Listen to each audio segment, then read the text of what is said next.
ఒకరోజు ఒక వ్యక్తి తన గురువు దగ్గరకు వెళ్ళి, నాకు ఒక సలహా ఇవ్వండి, దానితో నేను ధనవంతుడిలా మారిపోవాలి, నా తల్లిదండ్రులను బాగా చూసుకోవాలి అని అడుగుతాడు.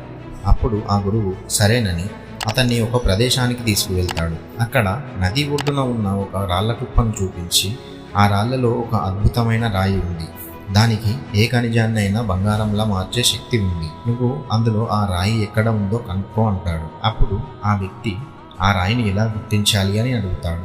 దానికి ఆ గురువు ఆ రాయి కొంచెం వేడిగా ఉంటుంది అని చెప్తాడు. సరేనని అతను దాన్ని వెతకడం మొదలు పెడతాడు.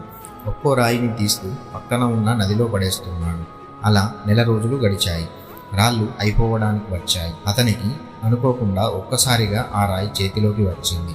కానీ రోజు రాళ్ళని నదిలో విసిరే అలవాటు వలన ఆ రాయిని కూడా నదిలో విసిరేశాడు. అప్పుడు అది మళ్ళీ రాళ్ల కుప్పలో చేరిపోయింది. ఈ కథలోని నీతి ఏమిటి అంటే, ప్రతిరోజు ఒకేలా ఉంటుంది అనుకోవడం మన తప్పు. మనకు రావాల్సింది దాని సమయం వచ్చినప్పుడు ఖచ్చితంగా వస్తుంది.